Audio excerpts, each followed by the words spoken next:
श्री परमात्मने नमः। श्री रामचरितमानस अध्याय बालकांड। आगे देव सुंदरियां फूल बरसाकर गीत गा रही हैं और देवता आनंदित होकर नगाड़े बजा रहे हैं। अगवानी में आए हुए उन लोगों ने सब चीज़ें दशरथ जी के आगे रख दी और अत्यंत प्रेम से विनती की। राजा दशरथ जी ने प्रेम सहित सब वस्तुएं ले ली। फिर उनकी बख्शीशें होने लगी और वे याचकों को दे दी गईं। तदंतर पूजा, आदर, सत्कार और बड़ाई करके अगवान लोग उनको जनवासे की ओर लिवा ले चले। विलक्षण वस्त्रों के पावड़े पड़ रहे हैं, जिन्हें देखकर कुबेर भी अपने धन का अभिमान छोड़ देते हैं। बड़ा सुंदर जनवासा दिया गया, जहाँ सबको सब प्रकार का सुविधा था। सीता जी ने बारात जनकपुर में आई जानकर अपनी कुछ महिमा प्रकट करके दिखलाई। हृदय में स्मरण कर सब सिद्धियों को बुलाया और उन्हें राजा दशरथ जी की मेहमानी करने के लिए भेजा। सीता जी की आज्ञा सुनकर सब सिद्धियां जहाँ जनवासा था वहाँ सारी संपदा, सुख और इंद्रपुरी के भोग विलास को लिए हुए गईं। बरातियों ने अपने अपने ठहरने के स्थान देखे तो वहाँ देवताओं के सब सुखों को सब प्रकार से सुलभ पाया। इस ऐश्वर्य का कुछ भी भेद कोई जान ना सका। सब जनक जी की बड़ाई कर रहे हैं। श्री रघुनाथ जी यह सब सीता जी की महिमा जानकर और उनका प्रेम पहचान कर हृदय में हर्षित हुए। पिता दशरथ जी के आने का समाचार सुनकर दोनों भाइयों के हृदय में महान आनंद समाता न था। संकोचवश वे गुरु विश्वामित्र जी से कह नहीं सकते थे, परंतु मन में पिताजी के दर्शनों की लालसा थी। विश्वामित्र जी ने उनकी बड़ी नम्रता देखी तो उनके हृदय में बहुत संतोष उत्पन्न हुआ। प्रसन्न होकर उन्होंने दोनों भाइयों को हृदय से लगा लिया। उनका शरीर पुलकित हो गया और नेत्रों में प्रेम अश्रुओं का जल भर आया। वे उस जनवासे को चले जहाँ दशरथ जी थे, मानो सरोवर प्यासे की ओर लक्ष्य करके चला हो। जब राजा दशरथ जी ने पुत्रों सहित मुनि को आते देखा, तब वे हर्षित होकर उठे और सुख के समुद्र में थासी लेते हुए चले। पृथ्वीपति दशरथ जी ने मुनि की चरण धूलि को बारंबार सिर पर चढ़ाकर उनको दंडवत प्रणाम किया।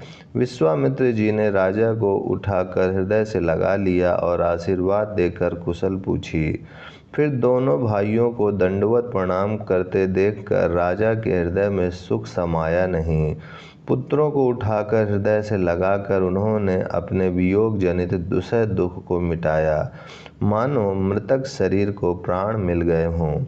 फिर उन्होंने वशिष्ठ जी के चरणों में सिर नवाया। मुनि श्रेष्ठ ने प्रेम के आनंद में उन्हें हृदय से लगा लिया। दोनों भाइयों ने सब ब्राह्मणों की वंदना की और मन भाए आशीर्वाद पाए।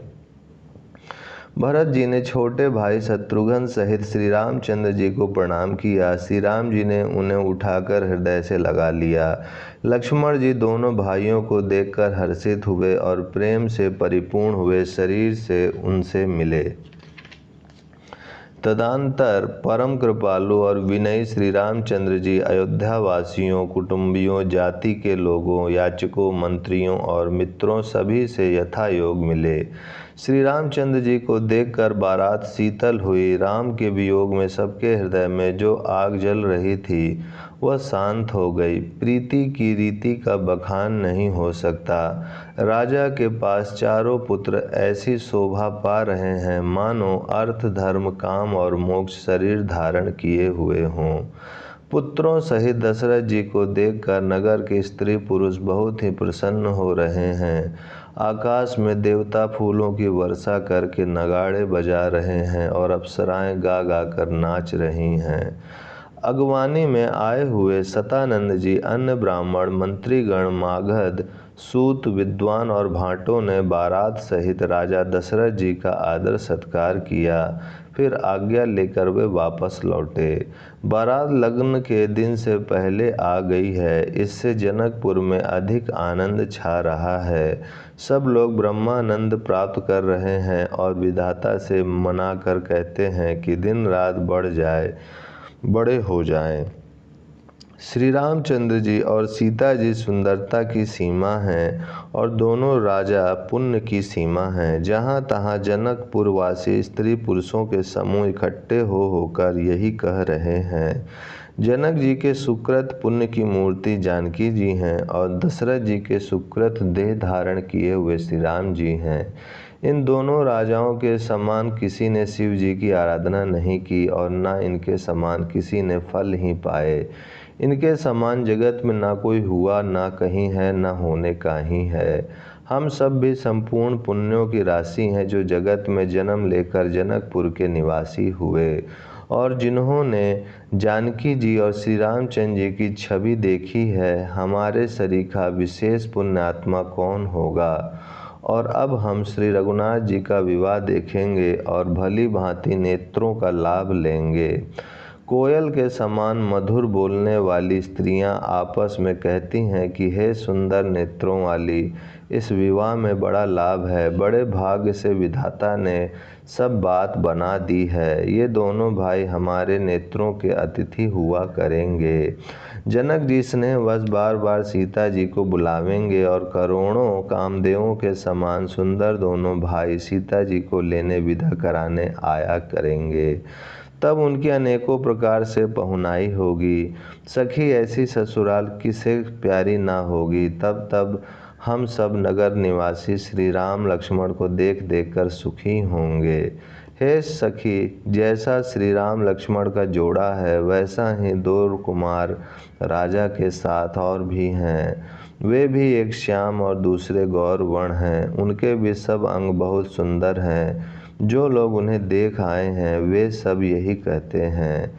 एक ने कहा, मैंने आज ही उन्हें देखा है, इतने सुंदर हैं मानो ब्रह्मा जी ने उन्हें अपने हाथों संवारा है।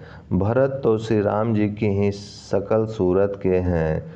स्त्री पुरुष उन्हें सहसा पहचान नहीं सकते।